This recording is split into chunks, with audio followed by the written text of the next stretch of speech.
MBC institute of engineering টেকনোলজিতে। এটাই হলো স্কুল সার্ভিস কমিশনের ইস্টার্ন রিজিয়নের অফিস। এইখানে রয়েছে সামান্য কিছু খাওয়ার দোকান। আপনারা আসতে পারবেন এদিক থেকে বর্ধমান স্টেশনে 4 নম্বর প্ল্যাটফর্ম দিয়ে বেরিয়ে টোটো ধরে 20 টাকা ভাড়া দিয়ে আপনারা সোজা এখানে চলে আসবেন।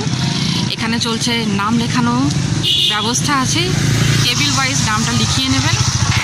দরজা এখনও খোলা হয়নি, বাকি আপডেট আমি আপনাদের আবার শেয়ার করব।